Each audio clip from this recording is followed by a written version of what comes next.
Dzisiaj ma miejsce wydarzenie polityczne, które wpłynie na rynek nieruchomości. W każdym razie może na ten rynek wpłynąć. Wydarzeniem tym jest utworzenie nowego, starego rządu, a tym, na co to wydarzenie wpłynie, jest być może los rozporządzeń i w ogóle wszystkiego, co wiąże się z ustawą o planowaniu przestrzennym, która, przypominam, została potężnie zmieniona i wyjaśnię najważniejsze jej zmiany za chwilę. Już we wrześniu, znaczy 24 września tego roku, te zmiany weszły w większości w życie. A jeżeli masz działkę, chcesz się budować, chcesz kupić działkę i się budować, masz działkę, którą chcesz sprzedać i nie wiesz, czy ją sprzedać teraz, bo może przestanie można się na niej budować i w ogóle jeżeli interesuje Ciebie również budownictwo mieszkaniowe i jego ceny, ale także każde inne budownictwo, bo również przemysłowe, no to zapraszam do obejrzenia tego programu, w którym właśnie powiemy, czy i dlaczego, jakie skutki powoduje brak rozporządzeń do tej ustawy. Jeżeli interesuje Ciebie rynek nieruchomości, subskrybuj ten kanał. Tutaj znajdziesz wiedzę o tym, co się zmienia, jakie trendy w budownictwie czy w nieruchomościach się zmieniają, co się dzieje w gospodarce, a także właśnie to, co dzieje się w prawie związanym z nieruchomościami. Przy okazji przypomnę, że na stronie cement24.pl możesz znaleźć wersję naszych audycji w takie obszerniejsze z dodatkowymi materiałami. Możesz znaleźć tam również szkolenia o na przykład obrocie gruntami. I teraz przejdźmy do tego zasadniczego tematu. Co się dzieje, a właściwie co się nie dzieje. Przypominam, że w tym roku uchwalono ustawę, właśnie zmieniającą ustawę o planowaniu przestrzennym. Uchwalono ją 7 lipca, ale pierwsze takie głosowanie, zanim trafiła do Senatu, wyniki. Głównie był PiS za tą ustawą, przeciwko była KO, Lewica, czy też PSL i inne partie się, można powiedzieć, życzliwie wstrzymały, co de facto oznacza, poparły uchwalenie tej ustawy, no ale nie chciały, jak rozumiem, być łączone z PiS-em, że popierają coś, co PiS uchwalił. Niezależnie od tego, jak oceniamy rząd PiS-u i ile błędów on zrobił w dziedzinie rynku nieruchomości, ile takich działań pozorowanych. Takim pozorowanym działaniem to na przykład walka ze spekulacją i wprowadzenie wyższej opłaty dodatkowej, takiej powiedziałbym karnej opłaty podatku od czynności cywilnoprawnych w sytuacji, kiedy ktoś by kupił w tej samej inwestycji 6. mieszkanie. Tylko po co ten inwestor miałby tak zrobić? No, w każdym razie powiedziano publiczności, słuchajcie, walczymy ze spekulacją. Wprowadzono bezpieczny kredyt, który owszem pomógł niektórym kupić mieszkanie, ale w większej ilości pomógł sprzedać mieszkania, które były trudno sprzedawalne, troszeczkę podratował deweloperów, pomógł bankom. O, taki jest skutek tej ustawy, a ceny nieruchomości wzrosły, mimo tego, że minister mówił, że nigdy ceny mieszkań nie wzrosną z powodu tego bezpiecznego kredytu. Ale przejdźmy właśnie do tej ustawy o planowaniu przestrzennym. Ona zakłada dość rewolucyjne w Polsce wprowadzenie nowego instrumentu, a właściwie już wprowadziła ten nowy instrument, pojęcie planu ogólnego. To znaczy, że gmina może mieć plan miejscowy, ale może mieć też plan ogólny, który jest uchwalany troszeczkę prościej i w tym planie ogólnym ona może wskazać różne strefy. Tutaj będzie budownictwo mieszkaniowe, tam będą cmentarze, no kilkanaście tych stref wymienionych w ustawie, nie będę teraz wchodził w szczegóły.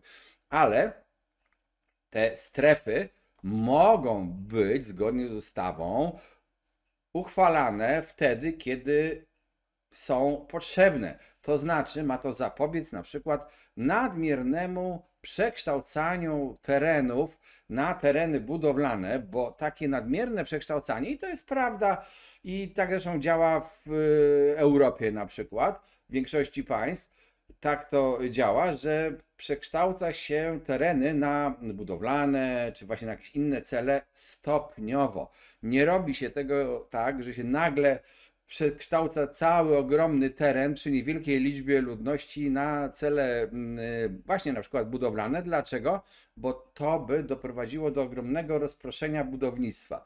A ogromne rozproszenie budownictwa jest szkodliwe, bo powoduje koszty związane z transportem, koszty związane z dostarczaniem wszelkich mediów, z budową, z konserwacją, no po prostu jest kosztowniejsze. Cywilizacja polegała na tym, że ludzie mieszkają w jakichś osadach, po coś się zbierają. Oczywiście znam głosy ludzi, którzy chcą powiedzieć, ale to jest naruszanie prawa wolności, świętego prawa wolności, a ja chcę mieszkać na odludziu, byle mi władza doprowadziła prąd na przykład. A niektórzy powiedzą, że prąd sam wyprodukuje. Wodę będę pił z ziemi ciągniętą, a będę nieczystości spuszczał do szamba i to jest moja sprawa, co ja z tym robię.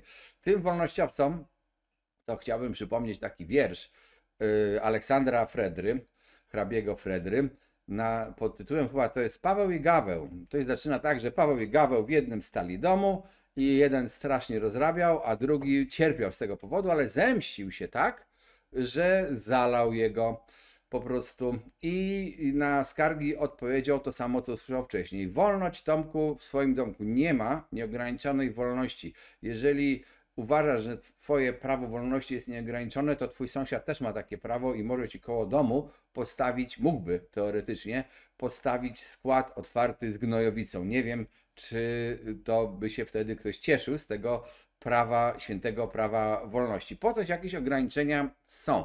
I teraz właśnie dowcip polega na tym w tej ustawie, że te przepisy nakazują określić rzeczywistą potrzebę przekształcenia takiego terenu. Zobaczyć, czy te obecne tereny, które są teoretycznie możliwe do zabudowania, ale nie zostały zabudowane, mają jeszcze jakieś rezerwy, czy już trzeba uchwalać przekształcenie nowego terenu. Ale jak obliczyć te zapotrzebowanie na te tereny? No i właśnie tutaj minister dostał za zadanie sporządzenie odpowiedniego rozporządzenia. Bez tego rozporządzenia zrobienie czegoś takiego po prostu byłoby niemożliwe. No i jak wyglądają te rozporządzenia? Jaki wygląda los? 3 rozporządzenia co najmniej, właściwie więcej, ale 3 takie najważniejsze. Projekt ministra rozwoju i technologii w sprawie sposobu wyznaczania granic obszaru uzupełnienia zabudowy w planie ogólnym. Ten właśnie najważniejszy, bez niego nie można tworzyć planów. On został utworzony, to są dane z RCL-u, czyli Rządowego Centrum Legislacyjnego. Jest w toku prac 9 listopada 2023, a ustawa weszła w życie 24 września, czyli został uchwalony później i teraz tak naprawdę gminy nie mogą, nie mając tego rozporządzenia, nie bardzo mogą przystąpić do wyznaczania właśnie tych obszarów uzupełniania, czyli nie mogą, krótko mówiąc, w sposób rozsądny pracować nad stworzeniem planów zagospodarowania przestrzennego. Dla porządku dodam też, że ustawa nakazała ministrowi przygotowanie wzoru formularza wniosku do ustalenia inwestycji celu publicznego oraz decyzji o warunkach zabudowy, co bardzo często przecież Was dotyczy. No i znowu ten formularz utworzono 27.10.2023. Jedyne, z czym się można powiedzieć, minister w miarę pośpieszył, ale ciągle nie zrobił, bo utworzono to na stronie RCL-u 26 września tego roku projekt rozporządzenia właśnie o tym, jak należy te warunki nowej zabudowy w braku planu miejscowego przestrzennego, czyli warunki zabudowy i zagospodarowania terenu, jak należy to przygotować. Dlaczego ten projekt jest ważny? Powiecie, przecież istnieje stare rozporządzenie i to fakt, istnieje stare rozporządzenie. W tej chwili mamy taką sytuację, że mamy nową ustawę i mamy stare rozporządzenie, które no w jakiś sposób do niej w części pasuje, w części nie przystaje, można sobie jakoś poradzić teoretycznie z wystawieniem tej decyzji o warunkach zabudowy, no ale nowe rozporządzenie by się tak naprawdę w ogóle przydało. Natomiast ten brak możliwości ograniczenia, określenia stref zabudowy, określenia jak się określa ten obszar, jest poważnym mankamentem i teraz jest problem taki. Dzisiaj, jak powiedziałem, będziemy mieli nowy, stary rząd. Według wielu jest to rząd przejściowy. Taki czekamy na ten nowy rząd, bo wszyscy zakładają, że koalicja kilku partii dojdzie do władzy. W tej koalicji są partie, Lewica konkretnie, która w ogóle postulowała utworzenie oddzielnego Ministerstwa Budownictwa. Czy tak się stanie? Ja tego nie wiem.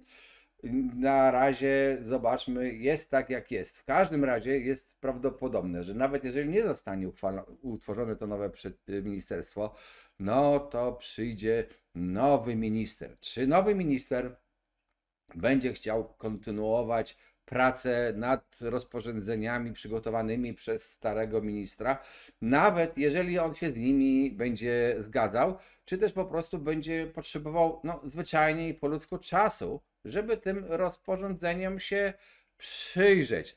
To jest dość niedobra sytuacja, no bo ona rozciąga całą procedurę wprowadzania tych planów ogólnych w życie, a przypomnijmy, że zgodnie z ustawą, jeżeli w gminie w dniu 1 stycznia 2026 roku nie będzie takiego planu ogólnego, to nie będzie można wydać żadnej decyzji o warunkach zabudowy. Podstawą jest właśnie ten plan ogólny. Czy powtórzy się sytuacja, z którą już kiedyś mieliśmy do czynienia?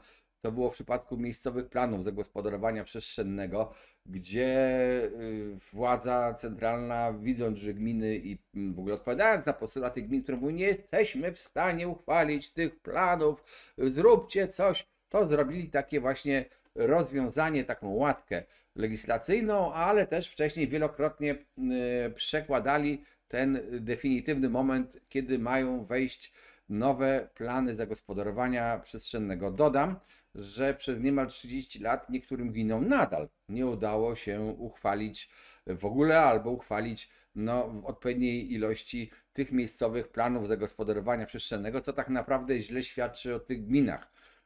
Albo o tym, że komuś zależy na tym, żeby takie plany nie zostały uchwalone.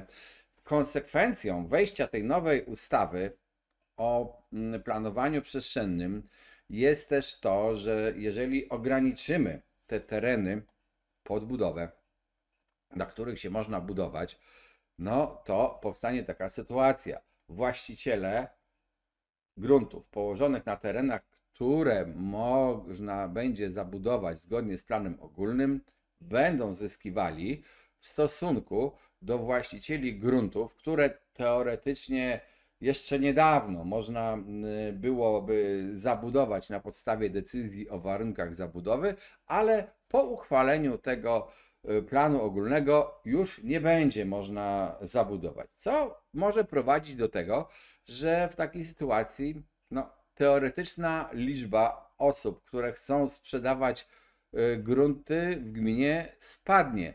Jedni, którzy mają te grunty w tych lepszych miejscach, będą chcieli je być może trzymać, dlatego że one uważają będą rosły na wartości, co zresztą może być prawdą, bo w miarę zagęszczania się zabudowy jakaś ostatnia działka może być droższa niż te sprzedawane początkowo. To nie z powodu inflacji, tylko z powodu tego, że teren stał się mniej dziki, bardziej cenny, tak może być, ale inni nie będą mogli sprzedać.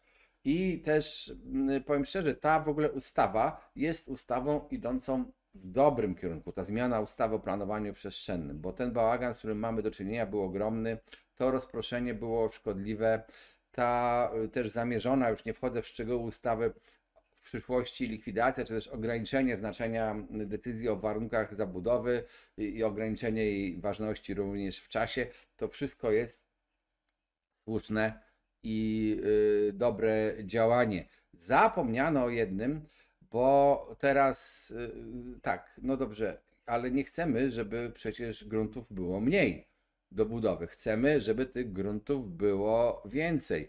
Jak zachęcić tych ludzi, tych właścicieli gruntów, które są na tych obszarach przeznaczonych pod zabudowę, do tego, żeby nie trzymali tej ziemi, tylko żeby ją puścili w obrót i w dużej części świata, na przykład właśnie w większości państw europejskich, taką zachętę stanowi system podatkowy.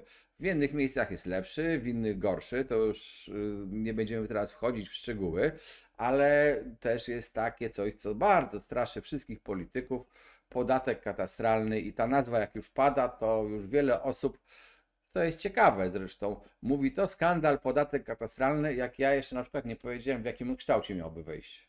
To nie można przyjąć, że podatek katastralny od początku do końca jest zły, czy że musi być zły, bo to będzie zależało od tego, jak będzie wprowadzony i jak będzie łupił ludzi. Ale czy dobrymi podatkami w takim razie, no bo jeżeli by wszedł ten podatek katastralny, to może trzeba te podatki, parapodatki, opłaty, które obecnie są, zlikwidować. Czy słusznym dzisiaj podatkiem jest to, że na przykład wyobraź sobie, ty masz działkę budowlaną, dzielisz ją na 3 części. Cała leży w terenie przeznaczonym pod budownictwo jednorodzinne. Plan miejscowy jest, wszystko jest, drogi są, gmina nie musi nic zrobić, musi tylko zatwierdzić decyzję podziałową po to, żebyś mógł na przykład dać te 2 działki swoim dzieciom. Dlaczego w takiej sytuacji gmina ma prawo wziąć od ciebie opłatę adiacencką wynoszącą do 30% wzrostu wartości twojej działki, jeżeli wiadomo, że często przy małych działkach po prostu wartość jest z metra kwadratowego wyższa niż przy dużych działkach. Co takiego ta gmina dobrego zrobiła dla ciebie, że chce tę opłatę? Co to są te renty planistyczne pobierane nie wiadomo po co i właściwie mówiące ci nie sprzedawaj przez 5 lat od czasu uchwalenia miejscowego planu zagospodarowania przestrzennego. Poczekaj, nie sprzedawaj. Czy to są rozsądne opłaty? Nie, te opłaty mówią trzymaj ziemię, nic z nią nie rób, nie puszczaj jej w obrót żaden. Nawet dla tych własnych dzieci można powiedzieć, co jest w ogóle paradoksem. To jest dobry system podatkowy? Mogę, zresztą parę audycji na ten temat zrobiłem i odsyłam Was do audycji na naszym kanale, linki na dole właśnie o tych podatkach, które są antyrozwojowe. W każdym razie sytuację mamy taką. Czekamy na to, czy ten nowy, stary rząd zdąży przez ten krótki prawdopodobnie czas sprawowania władzy wprowadzić te rozporządzenia, czy też niestety ten rząd stary, nowy nie dokończy swojej pracy, bo te rozporządzenia właściwie powinny być uchwalone tak naprawdę wprowadzone zaraz po uchwaleniu ustawy, czy też po wejściu jej w życie, tak w zasadzie, czyli mogły być już zrobione od września. Nic nie stało na przeszkodzie. Czy on zrobi, powie tak, słuchajcie, sprzątam stół i kończę pracę i oddaję wam rząd tej drugiej koalicji, czy też zostawi ten problem dla drugiej koalicji, która po prostu chociażby z takich czysto ludzkich powodów może potrzebować trochę czasu na zapoznanie się w ogóle z tym, co zostało jej zostawione i w związku z tym te wszystkie samorządy, które chciałyby uchwalać plany ogólne, co jest bardzo ważne dla mieszkańców gmin, nie będą mogły tego robić, no bo nie mają rozporządzenia, zgodnie z którym mogłyby te plany przygotowywać. Zapraszam, subskrybujcie ten kanał, piszcie nam w komentarzach sugestie nowych tematów, tego co Was interesuje. Już się parę nawet zebrało i obiecuję niedługo taką audycję odpowiedzi na Wasze pytania zbiorczych. Zapraszam na cement24.pl oraz na serwer Discord, na którym możemy sobie podyskutować o naszym rynku nieruchomości. Cześć, trzymajcie się.